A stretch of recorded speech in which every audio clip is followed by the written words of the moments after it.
राधे कृष्णा। भारतवर्ष में एक प्रतापी और दानी राजा राज्य करता था। वह नित्य गरीबों और ब्राह्मणों की सहायता करता था, लेकिन यह बात उसकी रानी को अच्छी नहीं लगती थी।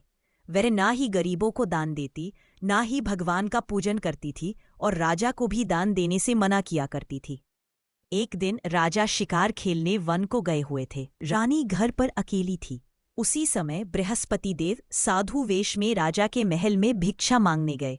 रानी से भिक्षा मांगी तो रानी ने भिक्षा देने से इनकार कर दिया और कहा, हे साधु महाराज, मैं तो दान और पुण्य से तंग आ गई हूँ। इसके लिए तो मेरे पति देव ही बहुत है। मेरी इच्छा है कि हमारा सब धन संपत्ति नष्ट हो जाए। साधु बोले, हे देवी, तुम तो बड़ी विचित्र हो। पापी भी धन और पुत्र की इच्छा करता है।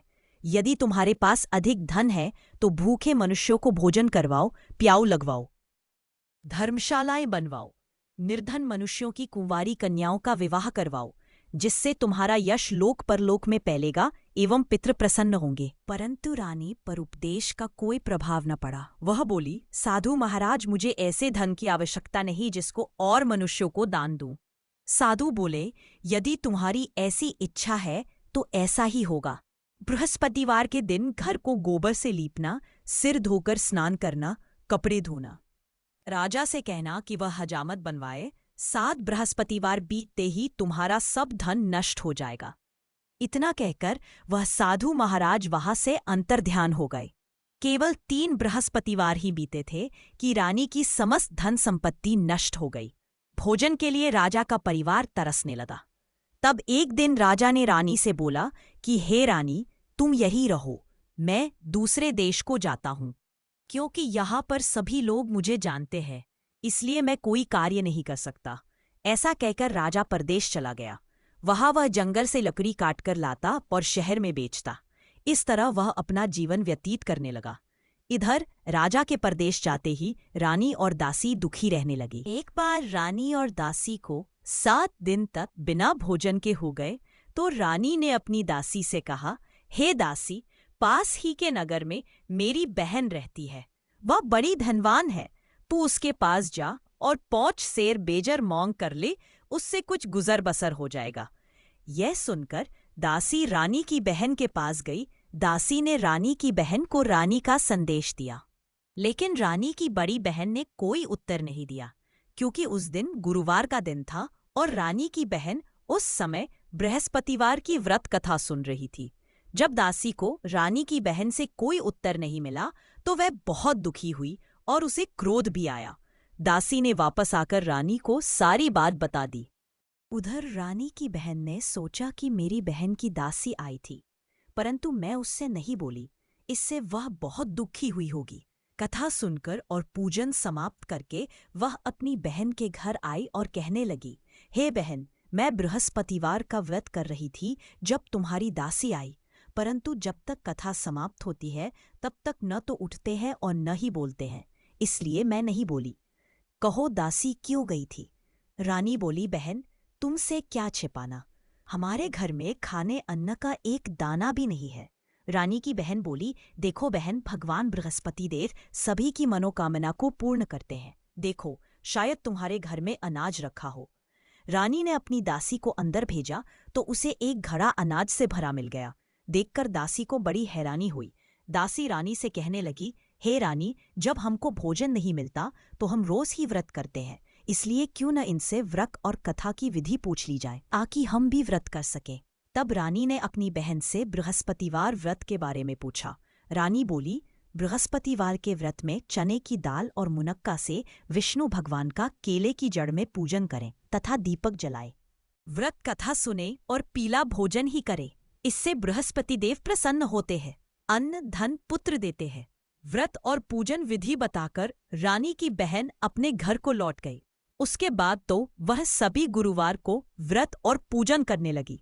बृहस्पति भगवान की कृपा से उनके पास फिर से धन संपत्ति हो गई, परंतु रानी फिर से पहले की तरह आलस्य करने लगी। तब दासी बोली, देखो रानी, तुम पहले भी इस प्रकार आलस्य करती थी, तुम्हें धन रखने में कष्ट होता था, इस कारण सभी धन नष्ट हो गया था, और अब जब भगवान बृहस्पति की कृपा से फिर से धन मिला है तो तुम फिर से आलस्य करती हो। 7 रोज बाद जब गुरुवार आया तो रानी और दासी ने व्रत रखा। दासी घुड़साल में जाकर चना और गुड़ बीन लाई, फिर उससे केले की जड़ तथा विष्णु भगवान का पूजन किया। अब पीला भोजन कहाँ से आए, इस बात को लेकर दोनों बहुत दुखी थे। चूंकि उन्होंने व्रत रखा था, इसलिए बृहस्पति देव उनसे प्रसन्न थे। इसलिए वे एक साधारण व्यक्ति का रूप धारण कर 2 थालों में सुंदर पीला भोजन दासी को दे गए।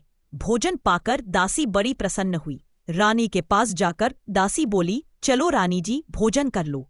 लेकिन रानी को इस बारे में कुछ पता नहीं था, इसलिए वह दासी से बोली कि व्यर्थ ही मजाक मत उड़ा। दासी बोली, एक व्यक्ति 2 थालों में सुंदर पीला भोजन हम दोनों के लिए दे गया है। यह सुनकर रानी बहुत प्रसन्न हुई और रानी और दासी ने मिलकर भोजन ग्रहण किया। एक दिन रानी और दासी विचार करने लगी कि ना जाने राजा किस दशा में होंगे, उनकी कोई खोज खबर भी नहीं है। गुरु भगवान से उन्होंने प्रार्थना की तो एक दिन भगवान ने रात्रि में राजा को स्वप्न में कहा, हे राजन, उठ, तेरी रानी तुझको याद करती है, अपने देश को चले जा। राजा प्रातःकाल उठा और विचार करने लगा कि स्त्री जाति पहनने और खाने की ही साथी होती है, परंतु गुरु भगवान की आज्ञा मानकर राजा अपने नगर को चल दिया। इससे पूर्व जब राजा परदेश चला गया था तो परदेश में दुखी रहने लगा। प्रतिदिन जंगल में से लकड़ी काट कर लाता और उन्हें शहर में बेचकर बड़ी कठिनता से जीवन व्यतीत करता था। एक दिन राजा दुखी होकर जंगल में एक पेड़ के नीचे बैठ गया। वह अपनी दशा को याद करके व्याकुल होने लगा। बृहस्पतिवार का दिन था, तभी उसके पास बृहस्पति देवता साधु का रूप धारण करके आए।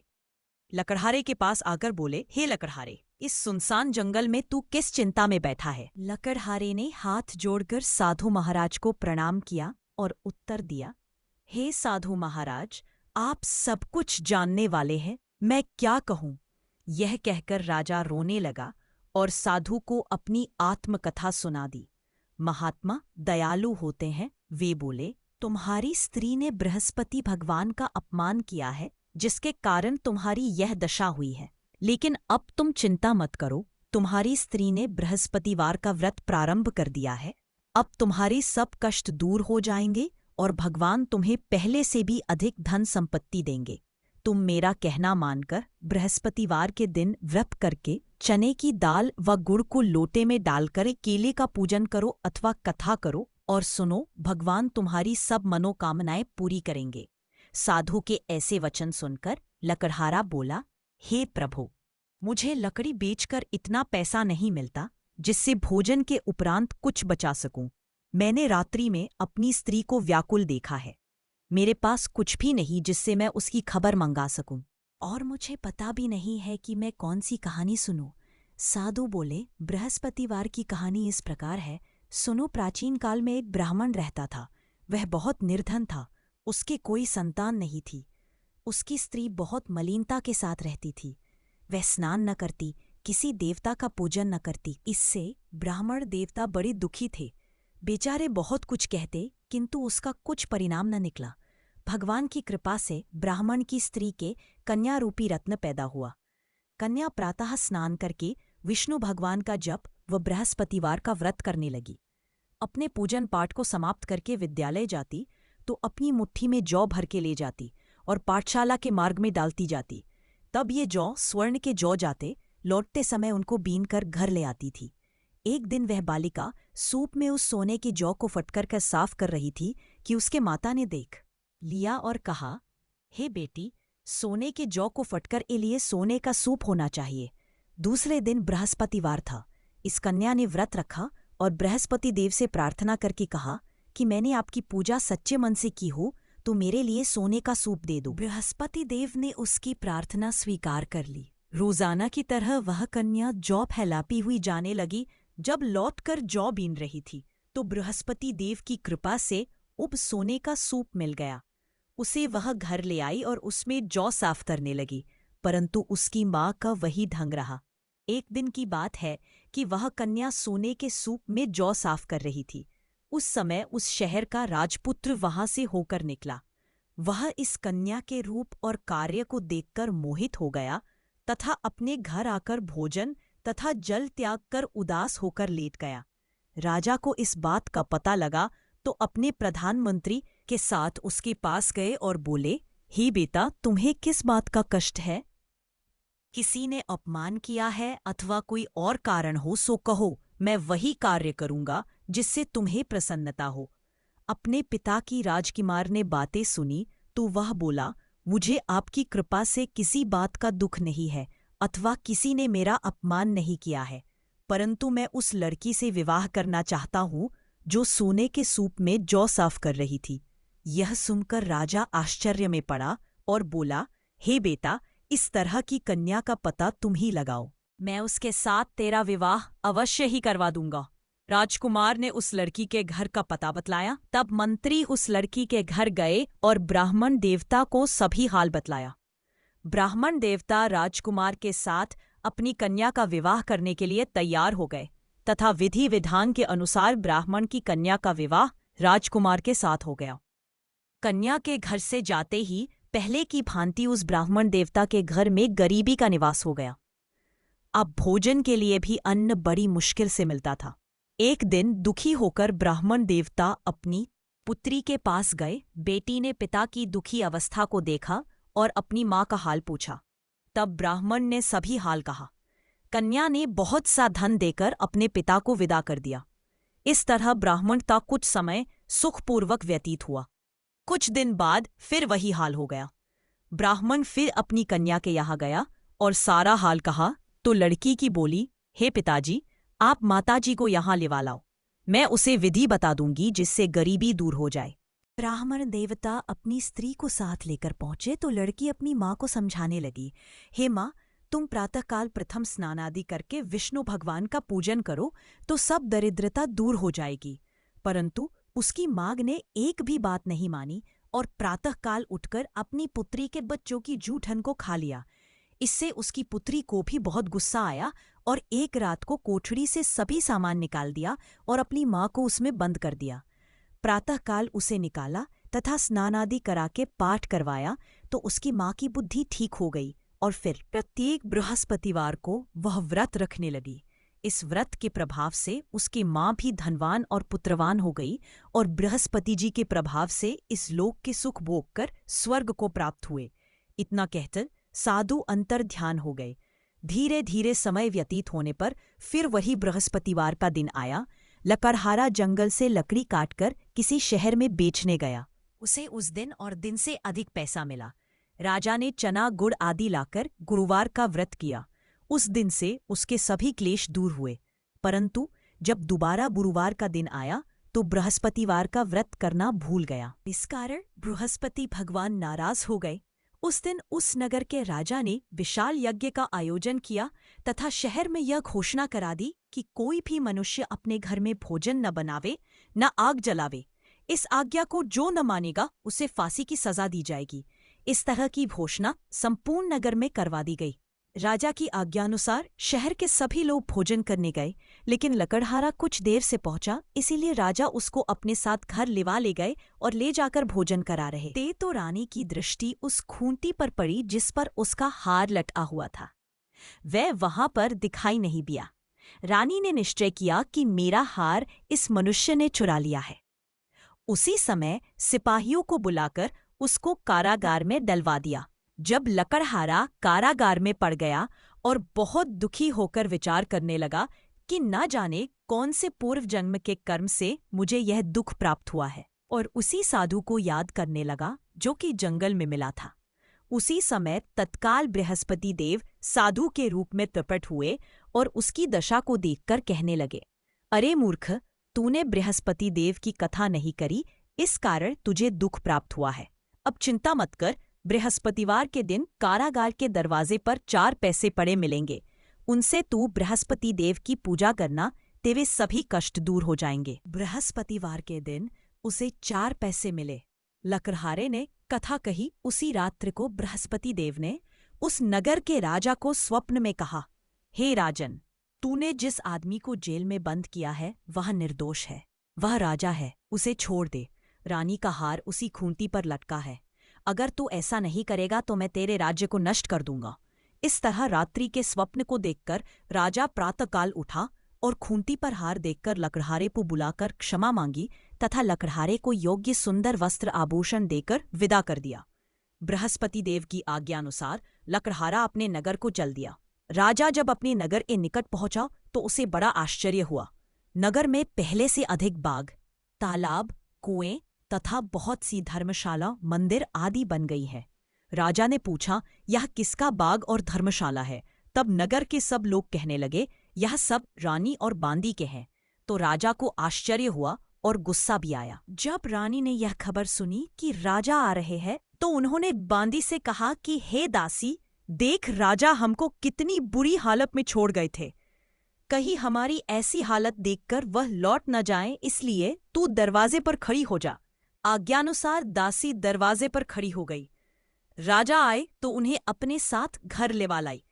तब राजा ने क्रोध करके अपनी तलवार निकाली और रानी से पूछा कि यह धन तुम्हें कैसे प्राप्त हुआ है? तब उन्होंने कहा कि हमें यह सब धन बृहस्पति देव के व्रत के प्रभाव से प्राप्त हुआ है। तब राजा ने निश्चय किया कि 7 रोज बाद तो सभी बृहस्पति देव का पूजन करते हैं, परंतु मैं दिन में 3 बार कहानी कहा करूंगा तथा रोज व्रत किया करूंगा। अब हर समय राजा के दुपट्टे में चने की दाल बंधी रहती तथा वह दिन में 3 बार कहाना कहता। एक रोज राजा ने विचार किया कि चलो अपनी बहन के यहाँ हो आवे। इस तरह निश्चय कर राजा घोड़े पर सवार हो अपनी बहन के यहाँ को चलने लगा। मार्ग में उसने देखा कि कुछ आदमी एक मुर्दे को लिए जा रहे हैं। उन्हें रोककर राजा कहने लगा, अरे भाइयों, मेरी बृहस्पति देव की कथा सुन लो। वे बोले, लो, हमारा तो आदमी मर गया है, इसको अपनी कथा की पड़ी है। परंतु कुछ आदमी बोले, अच्छा कहो, हम तुम्हारी कथा भी सुनेंगे।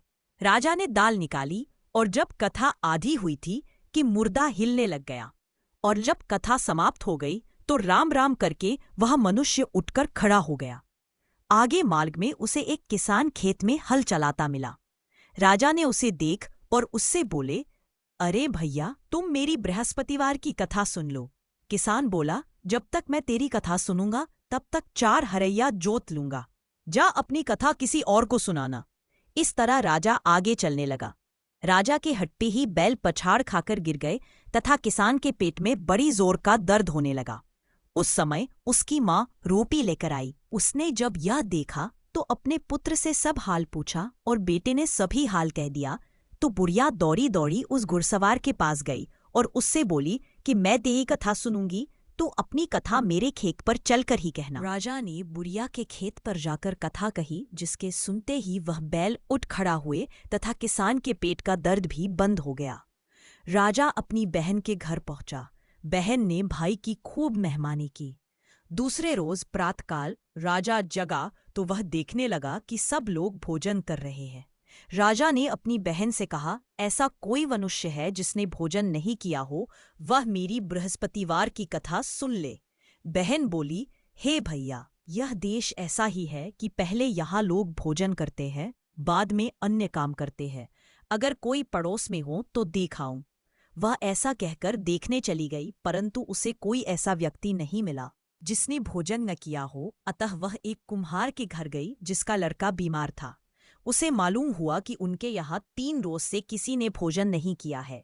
रानी ने अपने भाई की कथा सुनने के लिए कुम्हार से कहा। वह तैयार हो गया। राजा ने जाकर बृहस्पतिवार की कथा कही, जिसको सुनकर उसका लड़का ठीक हो गया। अब तो राजा की प्रशंसा होने लगी। एक रोज राजा ने अपनी बहन से कहा कि हे बहन, हम अपने घर को जाएंगे, तुम भी तैयार हो जाओ। राजा की बहन ने अपनी सास से कहा। सास ने कहा, हाँ चली जा, परंतु अपने लड़कों को मत ले जाना, क्योंकि तेरे भाई के कोई औलाद नहीं है। बहन ने अपने भैया से कहा, हे भैया, मैं तो चलूंगी, पर कोई बालक नहीं जाएगा। राजा बोला, जब कोई बालक नहीं चलेगा तब तुम ही चलकर क्या करोगी? बड़े दुखी मन से राजा अपने नगर को लौट आया। राजा ने अपनी रानी से कहा, हम निर्वंशी राजा हैं, हमारा मुख दिखाने का धर्म नहीं है और कुछ भोजन आदि नहीं किया। रानी बोली, हे प्रभु, बृहस्पति देव ने हमें सब कुछ दिया है, वो हमें औलाद भी अवश्य देंगे। उसी रात को बृहस्पति देव ने राजा से स्वप्न में कहा, हे राजा, उठ, सभी सोच त्याग दे, तेरी रानी गर्भ से है। राजा को यह बात सुनकर बड़ी खुशी हुई। 9वें महीने में उसके गर्भ से एक सुंदर पुत्र पैदा हुआ। तब राजा बोला, हे रानी, स्त्री बिना भोजन के रह सकती है, पर बिना कहे नहीं रह सकती। जब मेरी बहन आवे तुम उससे कुछ कहना मत। रानी ने सुनकर हाँ कर दिया। जब राजा की बहन ने यह शुभ समाचार सुना तो वह बहुत खुश हुई तथा बधाई लेकर अपने भाई के यहाँ आई। गधा चढ़ी आई। राजा की बहन बोली, भाभी मैं इस प्रकार न कहती तो तुम्हें औलाद कैसे मिलती। बृहस्पति देव ऐसे ही हैं, जैसी जिसके मन में कामनाएं हैं सभी को पूर्ण करते हैं। जो सद्भावना पूर्वक बृहस्पतिवार का व्रत करता है एवं कथा पढ़ता है अथवा सुनता है, दूसरों को सुनाता है, बृहस्पति देव उसकी सभी मनोकामना पूर्ण करते हैं। भगवान बृहस्पति देव उसकी सदैव रक्षा करते हैं। संसार में जो मनुष्य सद्भावना से भगवान जी का पूजन व्रत सच्चे हृदय से करते हैं, वो बृहस्पति देव उनकी सभी मनोकामनाएं पूर्ण करते हैं। जैसी सच्ची भावना से रानी और राजा ने उनकी कथा का गुणगान किया तो उनकी सभी इच्छाएं बृहस्पति देव जी ने पूर्ण की थीं। इसलिए पूर्ण कथा सुनने के बाद प्रसाद लेकर जाना चाहिए। हृदय से उसका मनन करते हुए जयकारा बोलना चाहिए। बोलो बृहस्पति देव की जय, भगवान विष्णु की जय।